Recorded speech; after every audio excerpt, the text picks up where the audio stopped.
नमस्कार दोस्तों, आप सबका ध्रुवनंदन योगा पे हार्दिक स्वागत है। दम्मा यानी अस्थमा को हम किस प्राणायाम से, किस योगाभ्यास से कंट्रोल कर सकते हैं, उसको क्योर कर सकते हैं और साथ में अपने रिस्पिरेटरी सिस्टम यानी श्वसन तंत्र को मजबूत कर सकते हैं।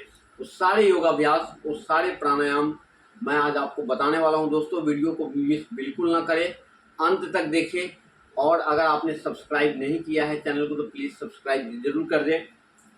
दोस्तों, अस्थमा के कई कारण हो सकते हैं। बहुत सारे कारणों से आपको अस्थमा की शिकायत हो सकती है। सबसे पहला तो है कि सीजनली यानी मौसम बदलने के साथ भी आपको अस्थमा की शिकायत हो सकती है, या अगर सर्दी खांसी छींक की समस्या ज़्यादा रहती है, जैसे एलर्जी का प्रॉब्लम, उससे भी आपको अस्थमा की शिकायत हो सकती है। आप कहीं बाहर निकलते हैं और जो सांस लेते हैं, पॉल्यूशन ज़्यादा है यानी वातावरण बहुत प्रदूषित है, सांसों के साथ डस्ट अंदर चली जाती है, उससे भी आपको अस्थमा की शिकायत हो सकती है। क्योंकि डस्ट जैसे ही अंदर जाती है, सर्दी खांसी छींक होने लगती है और फिर वो लास्ट में अस्थमा तक पहुंच जाता है। उसके बाद आपको डॉक्टर के पास विजिट करना पड़ता है और डॉक्टर आपको क्या करता है, इनहेलर के द्वारा ऑक्सीजन अंदर सप्लाई करता है, जिससे आपका अस्थमा को कंट्रोल करने में मदद मिलता है। तो अगर हम रोज योगाभ्यास 5 बेसिक प्राणायाम रोज करते हैं, 45 मिनट से लेकर 1 घंटा तक अगर हम योगा करते हैं दोस्तों, तो हमें इन समस्याओं से जूझना नहीं पड़ सकता है। हम इन समस्याओं से हमें सामना ही नहीं करना पड़ेगा अगर हम रोज योगाभ्यास और प्राणायाम करते हैं। तो 5 बेसिक प्राणायाम जो हमारा लाइफ है, ऑक्सीजन यानी हम जितना ज़्यादा अपने शरीर को ऑक्सीजन सप्लाई करेंगे उतना हम हेल्दी रहेंगे। ऑक्सीजन आप जितना इनटेक करेंगे उतना आपका ब्लड सर्कुलेशन अच्छा रहेगा, और ब्लड सर्कुलेशन आपका जितना अच्छा रहेगा आपकी इम्यूनिटी पावर उतनी अच्छी रहेगी।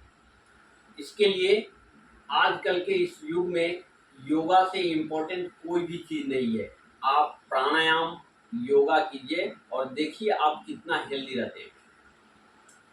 तो दोस्तों, जो हमारा श्वसन तंत्र है, श्वसन तंत्र का एक मजबूत अंग होता है नली यानी पाइप जो होता है, जिस एयरवे जो होता है, जिससे ऑक्सीजन अंदर जाता है और वो उसके बाद सारे शरीर में ऑक्सीजन सप्लाई होता है।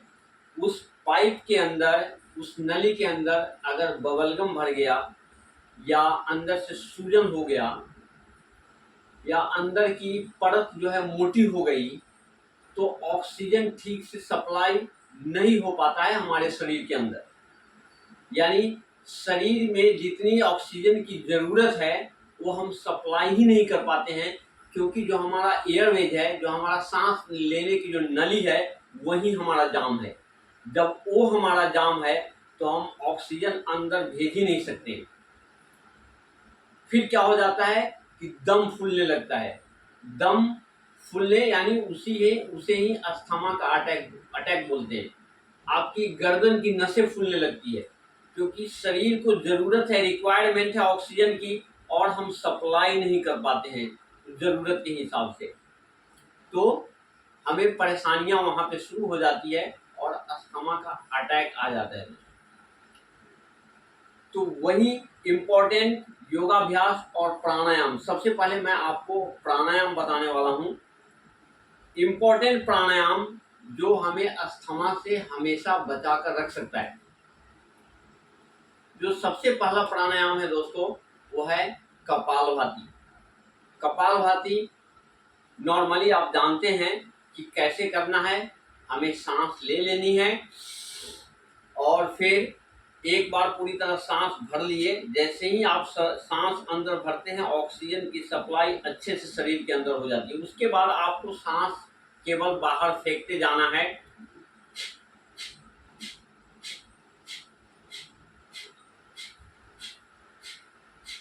अगर आपको हाई बीपी की शिकायत है और अस्थमा भी हो गया तो इतना फास्ट नहीं करना है, थोड़ा सा स्लो करना है। जिनको हाइपरटेंशन है और हाई बीपी है उन्हें थोड़ा सा स्लो करना है। तो ये तो आप रोज 5 से 10 मिनट कपालभाति करते हैं। कपालभाति हमारे शरीर के अंदर 99% बीमारियों का इलाज है। कपालभाति तो हमें कभी भी मिस नहीं करना चाहिए। हमारे पूरे श्वसन तंत्र के साथ साथ हमारे पाचन तंत्र को भी मजबूत करता है, हमारे मस्तिष्क तंत्र को भी मजबूत करता है, ऑक्सीजन सप्लाई अच्छे से करता है, ब्लड सर्कुलेशन हमारा एकदम अच्छा रहता है। यानी एक एक जो हमारा इंटरनल ऑर्गन है उसको टच करता है, उसको एड्रेस करता है कपालभाति। जो दूसरा सबसे इम्पोर्टेंट प्राणायाम है, एक कपालभाति से भी ज्यादा अच्छा है हमारे श्वसन तंत्र को मजबूत करने के लिए। एक चीज और याद रखिए दोस्तों कि जितना हमारा रिस्पिरेटरी सिस्टम यानी श्वसन तंत्र मजबूत रहेगा, उस श्वसन तंत्र के अंदर सबसे पहले हमारा एयरवेज रहता है, जहां से हम सांस, जिसके द्वारा हम ऑक्सीजन अंदर लेते हैं। फिर लंग्स आता है, ब्लड वेसल है, लंग्स मसल्स है। तो लंग्स हमारा बहुत ही इंपॉर्टेंट पार्ट है हमारे रिस्पिरेटरी सिस्टम का। तो जब हम भस्त्रिका करते हैं, भस्त्रिका सबसे इंपॉर्टेंट है हमारे सारे एलर्जी को दूर करने के लिए। यानी अगर हमारा रिस्पिरेटरी सिस्टम मजबूत है तो हमें कोई भी एलर्जी नहीं हो सकती है।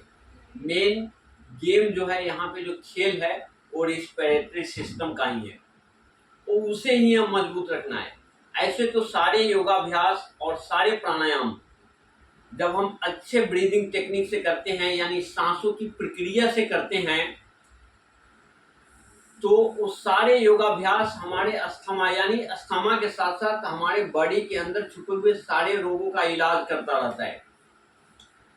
तो मेन है ब्रीदिंग टेक्निक। जब हम कोई भी आसन करते हैं तो अगर सही ब्रीदिंग टेक्निक यानी सांसों की सही प्रक्रिया से करते हैं तो हमारा जो एयरवेज है और जो हमारा लंग्स है वो हमेशा मजबूत रहता है। इसके लिए योगा लाइफ के लिए, जीवन के लिए, अपने स्वस्थ जीवन के लिए बहुत ही इंपॉर्टेंट है। अभी भस्त्रिका आपको कैसे करना है, भस्त्रिका के दो पार्ट होते हैं दोस्तों, भस्त्रिका पार्ट 1 और भस्त्रिका पार्ट 2। इस सारे बेसिक प्राणायाम के ऊपर वीडियो ऑलरेडी मैं बना चुका हूं, ये उपलब्ध है, आप उसका फायदा उठा सकते हैं मेरे चैनल के ऊपर जाकर। तो भस्त्रिका में भस्त्रिका कई टेक्निक से आप कर सकते हैं। जो पार्ट 1 है उसमें नॉर्मल दोनों नाक से आपको सांस लेना है और छोड़ना है। ध्यान मुद्रा में बैठना है। कोई भी आप आसन ले सकते हैं, आप सुखासन में बैठ सकते हैं या वज्रासन में बैठ सकते हैं। जो भी आपके लिए कंफर्टेबल पोजीशन हो, जो भी आपके लिए सुविधाजनक हो, आप उसमें बैठ सकते हैं। सुखासन में नॉर्मली आप बैठ जाइए क्रॉस लेग, इसमें ध्यान मुद्रा ले लीजिए और सांस लेना है, पूरी तरह अंदर सांस ले लेना है, लंबी गहरी सांस लेना है और फिर उसे बाहर निकालना है। Slow deep inhale and slow deep exhale.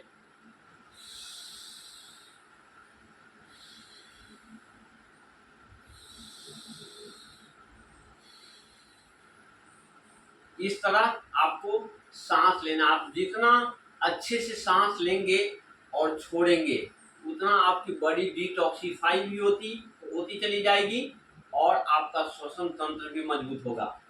इस तरह आपको 5 से 10 बार पहले भस्त्रिका पार्ट 1 कर लेना है। भस्त्रिका पार्ट 1 करते ही आपका ऑक्सीजन लेवल इंप्रूव हो जाएगा, आपका ब्लड सर्कुलेशन अच्छा हो जाएगा।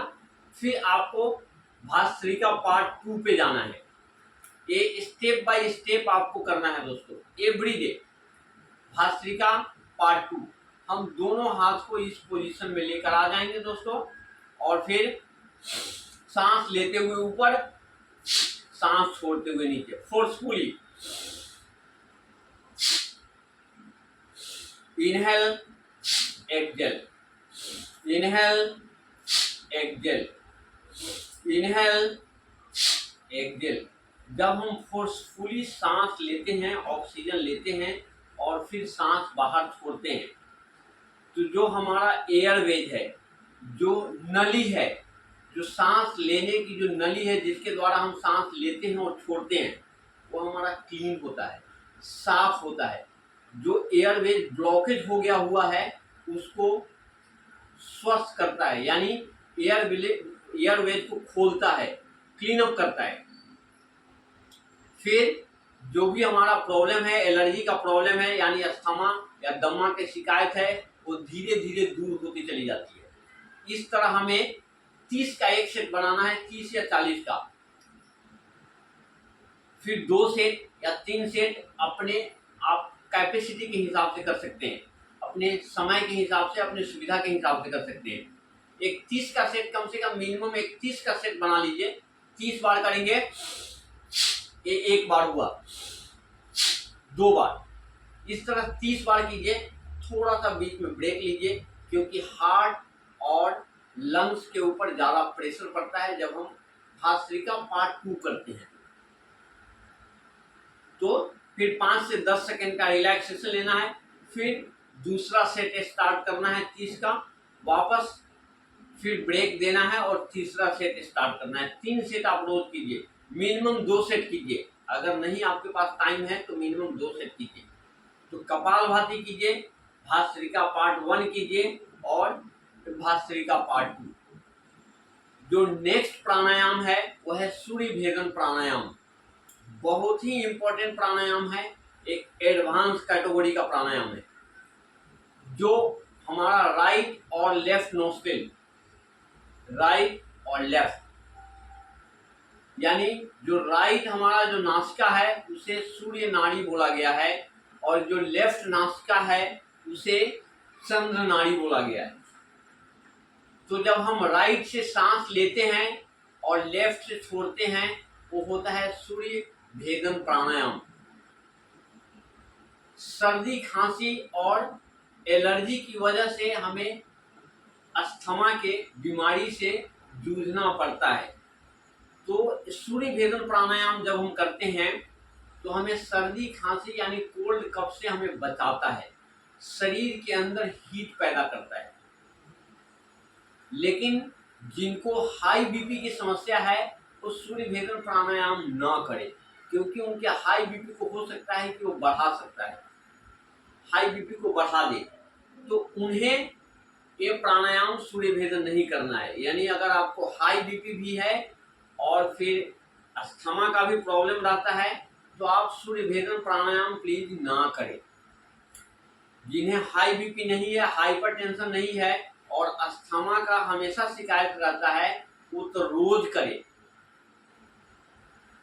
उन्हें रोज करना है सूर्य भेदन प्राणायाम 7 to 9 टाइम्स, यानी आप मिनिमम तो 5 बार करना ही है और मैक्सिमम 10 बार एवरी डे करना है। ये इतना हीट है इस प्राणायाम में कि नॉर्मल यानी जनरली हम लोग समर सीजन में इस प्राणायाम को अवॉइड करते हैं, स्किप कर देते हैं और फिर विंटर सीजन में शुरू करते हैं हेल्दी पर्सन के लिए। लेकिन जिन्हें अस्थमा की शिकायत है, अस्थमा का अटैक आता है, वो रोज 5 से 10 बार कर सकते हैं इस प्राणायाम को। तो हमें क्या करना है, नॉर्मल कोई भी मुद्रा, हस्त मुद्रा ले लीजिए, यहाँ पे बैठ जाइए और फिंगर्स का ए शेप बनाना है।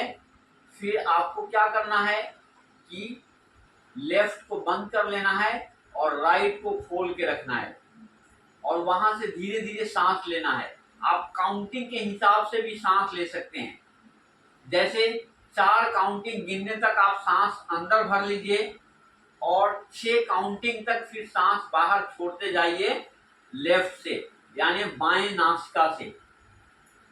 आप मन ही मन काउंटिंग कर सकते हैं और फिर आप खुद ही काउंट करते हुए इसको परफॉर्म कर सकते हैं इस प्राणायाम को। जैसे सांस लेना है आपको, हमने पूरी तरह सांस ले लिया 5 काउंटिंग तक और फिर धीरे धीरे इसको सांस को बाहर निकालना है, किससे, लेफ्ट से, यानी बाईं नासिका से एकदम धीरे धीरे। यानी सांस छोड़ते समय आपको और धीमा हो जाना है, सांस छोड़ते हुए एकदम धीमा। अगर आप 5 काउंटिंग तक सांस लेते हैं तो 7 से 8 काउंटिंग तक इसको छोड़ते जाना है, फिर वापस बंद कर लेते हैं लेफ्ट को और राइट से फिर सांस लेते हैं।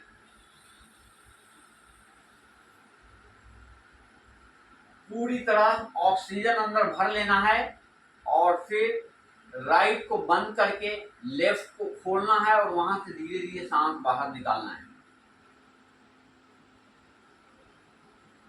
इस तरह आपको 5 से 10 बार ये प्राणायाम यानी सूर्य भेदन प्राणायाम करना है। जो नेक्स्ट प्राणायाम है वो है उज्जयी प्राणायाम। ये हमारे लंग्स को बहुत ही मजबूत करता है दोस्तों, और मेन खेल लंग्स का ही है। जैसे मैं आपको पहले बता चुका हूँ, लंग्स हमारा जितना हेल्दी रहेगा, हमारा जितना स्वस्थ रहेगा, उसके अंदर बैलून होते हैं। बैलून को जितना अच्छा से हम फुलाएंगे सांस लेते हुए, उतना वो मजबूत होता है। सूर्य भेदन प्राणायाम जो मैंने अभी आपको बताया हूँ, उसमें आप होल्ड भी कर सकते हैं। अगर आपको ज़्यादा हाइपरटेंशन, हाई बीपी की प्रॉब्लम नहीं है, तो उसमें क्या कर सकते हैं, आप सांस लेने के बाद नॉर्मली जब आपने सांस ले लिया, सांस ले लिए, लेने के बाद दोनों नोस्ट्रिल को बंद करके 5 काउंटिंग तक आप होल्ड करके और दूसरे से फिर यानी लेफ्ट से आपको सांस निकाल लेना है एकदम स्लो। बस आपको याद रखनी है कि सांस छोड़ते समय और धीमा हो जाना है। यानी जो रेशियो रहता है 1:1.5 का रेशियो रहता है। अगर 4 काउंटिंग तक आप सांस लेते हैं तो 6 काउंटिंग तक आपको सांस छोड़ते जाना है। जो उज्जयी प्राणायाम की बात मैं कर रहा था, उज्जयी प्राणायाम में आपको आवाज निकालना है सांस लेते हुए। कहां से? थ्रोट से। कॉन्ट्रैक्ट करना है थ्रोट को और वहां से आपको आवाज निकालना है कॉन्ट्रैक्टिंग करते हुए। और सांस अंदर पूरी तरह भर जाए तो फिर धीरे धीरे नोज से सांस बाहर आपको निकाल देना है।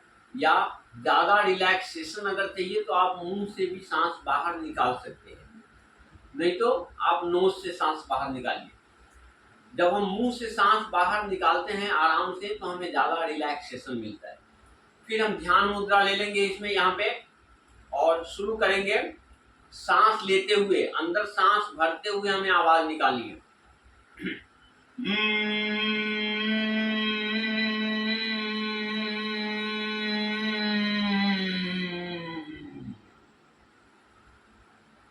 पूरी तरह हमने सांस भरते हुए आवाज निकाला है यहाँ गले से और फिर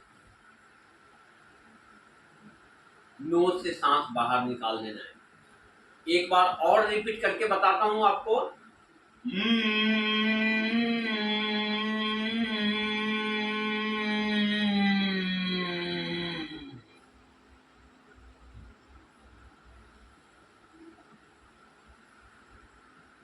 इस तरह ये अभ्यास, इस प्राणायाम का अभ्यास आप 5 से 10 बार एवरीडे कर सकते हैं।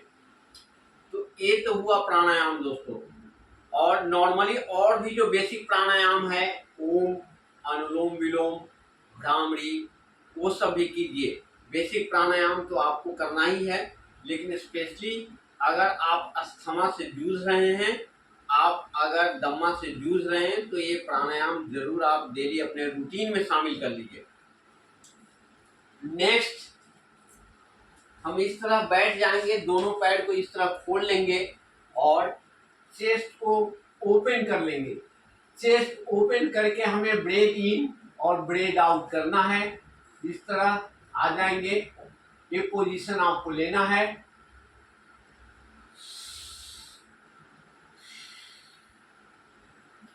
सांस लेते हुए हम पूरी तरह हेड को ऊपर ले जाएंगे और चेस्ट को पूरी तरह हम ओपन कर लेंगे, जिससे हमारे लंग्स को फायदा पहुंचे, हमारे एयरवेज को क्लीन करे। और फिर यहां पे इस तरह हम सांस छोड़ देंगे।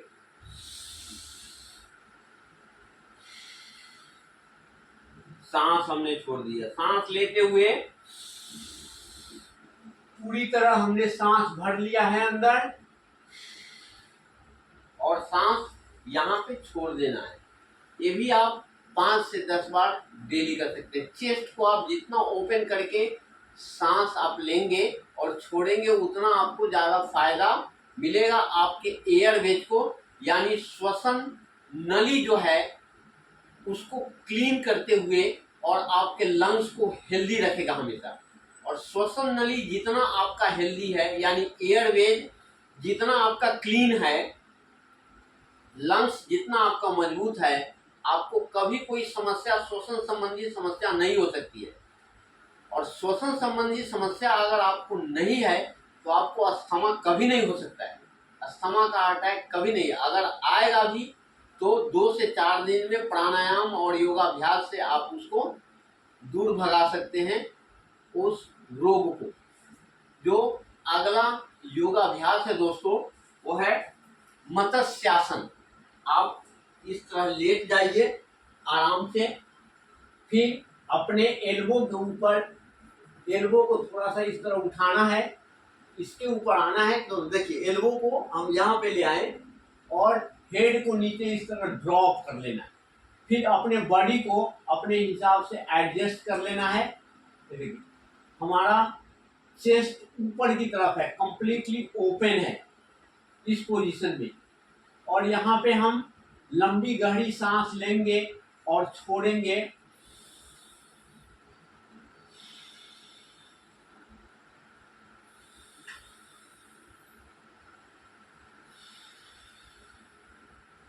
लंबी गहरी सांस लेंगे और छोड़ेंगे, जिससे हमारा लंग्स भी मजबूत हो, हमारा जो श्वसन नली है वो भी क्लीन रहे, खुला रहे, साफ रहे। इस तरह आपको 5 से 10 काउंटिंग सांस लेना है। फिर आराम से दोनों हाथ को सीधा करते हुए और 5 से 10 सेकेंड का फिर ब्रेक लेना है। शवासन पोज यानी रिलैक्सिंग पोज ले लेना है, ज्यादा नहीं, 5 से 10 सेकेंड। फिर उसके बाद नेक्स्ट योगाभ्यास की तरफ चलते हैं। भुजंगासन। भुजंगासन योगा का एक बहुत ही इम्पोर्टेंट आसन है। इस तरह हम इस पोजीशन में आ जाएंगे।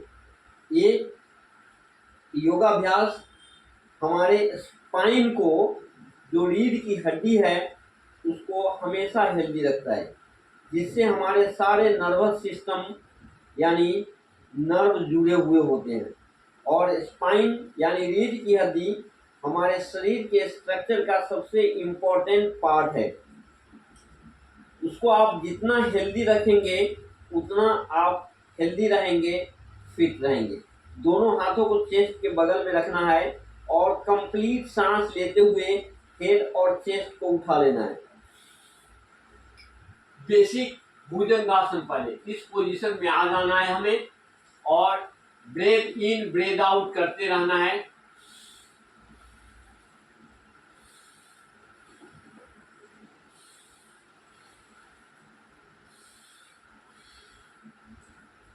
Five times breath in breath out करना है और फिर आराम से नीचे जाना है। ब्रेथ इन ब्रेथ आउट करने से क्या होता है, हमारा जो श्वसन नली है यानी एयरवेज है, जो पाइप है जहाँ से हम सांस लेते हैं, उसको क्लीन अप करते रहता है। आप भुजंगासन ऊपर जाकर होल्ड करके भी कर सकते हैं या कंटिन्यू अप एंड डाउन करके भी कर सकते हैं।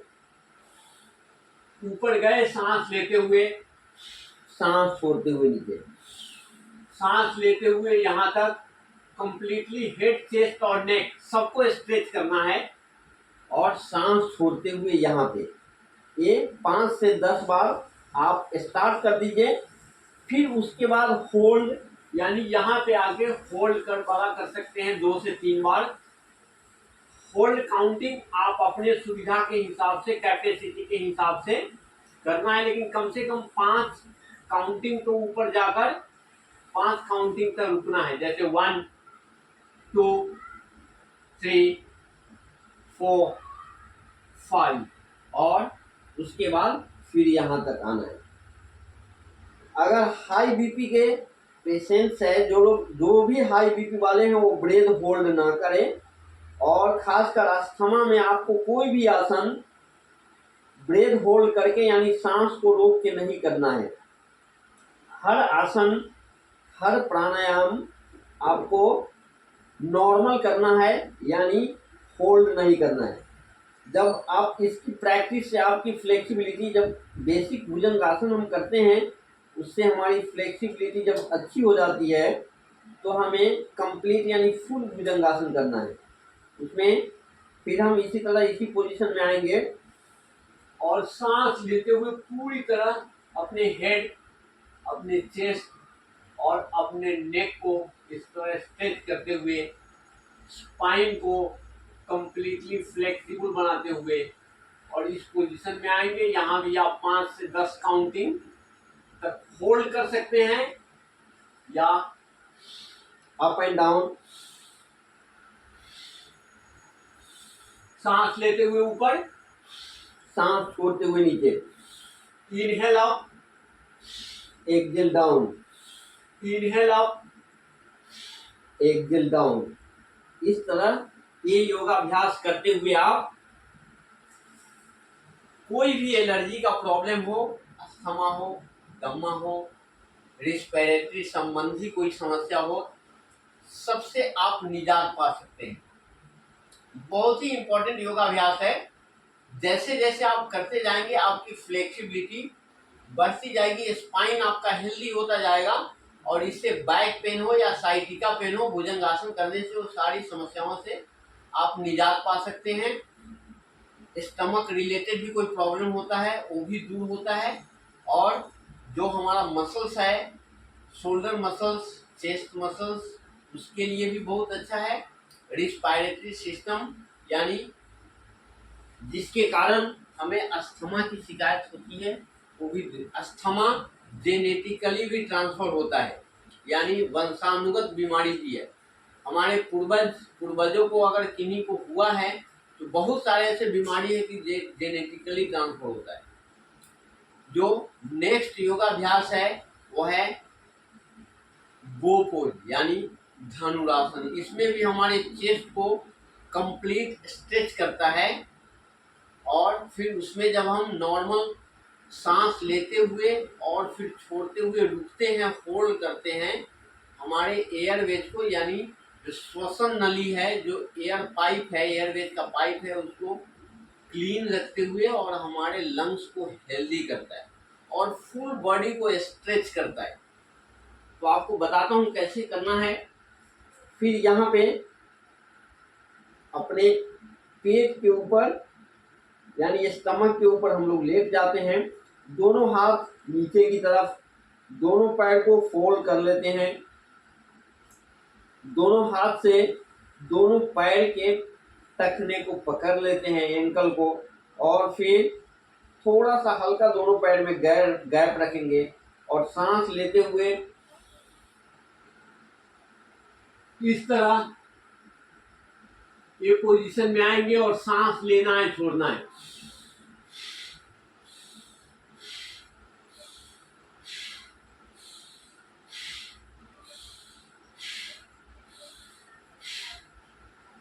फाइव टाइम्स ब्रीदिंग करेंगे, 5 बार कंप्लीटली सांस लेंगे, छोड़ेंगे और फिर यहाँ पे आ जाएंगे।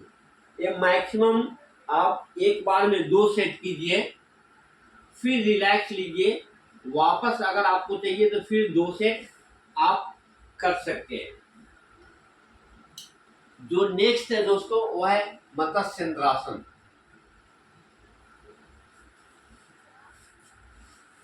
आपको लेग को इस तरह राइट लेग को फोल्ड कर लेना है, अपने हिप में टच कर लेना है और फिर लेफ्ट लेग को इस पोजीशन में फोल्ड करके रखना है। फिर आपको क्या करना है, लेफ्ट हैंड को पीछे इस तरह अपने हिप के पीछे लेकर जाना है, राइट हैंड ऊपर की तरफ सांस लेते हुए और इस तरह आएंगे, क्रॉस में अपने हाथ को ले लेंगे और फिर किसको पकड़ेंगे, अपना जो एंकल है उसके ऊपर पैर को पकड़ लेंगे इस पोजीशन में और फिर इस तरह ट्विस्ट कर लेंगे बॉडी को। ये देखिए, जब हम ट्विस्ट करते हैं बॉडी को तो ये हमारे लंग्स को अच्छे से स्ट्रेच करता है। और यहाँ पे आपको क्या करना है, सांस लेते रहना है, छोड़ते रहना है।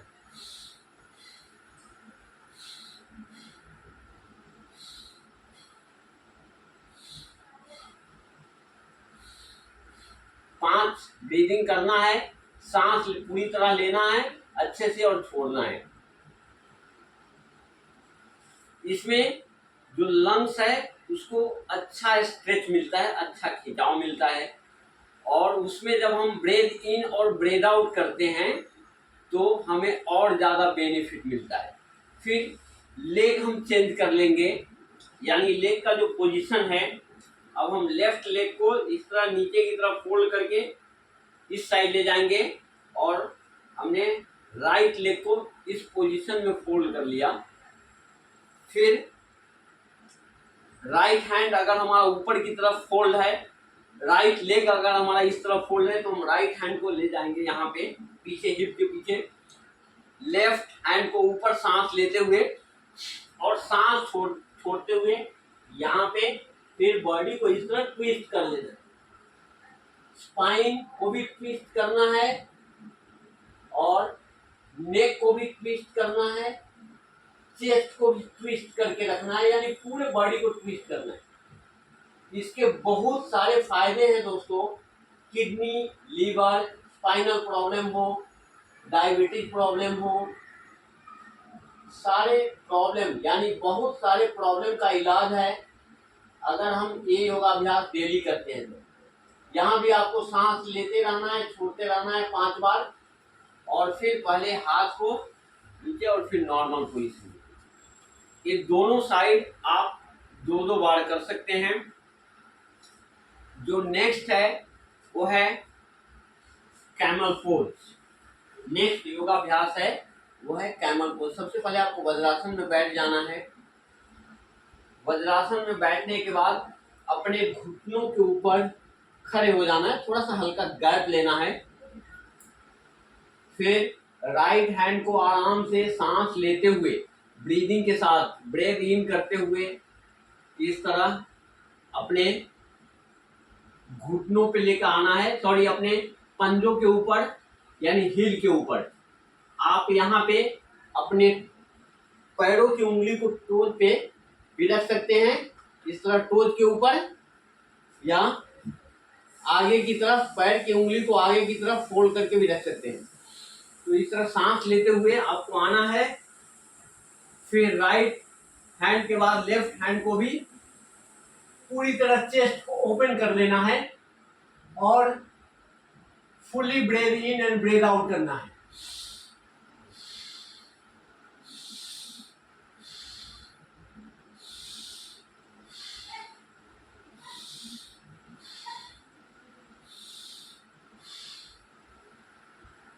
पांच बार सांस लेना है, कंप्लीटली सांस छोड़ना है, और फिर जैसे हम लोग स्टार्ट करते हैं वैसे ही हमें वापस आ जाना है।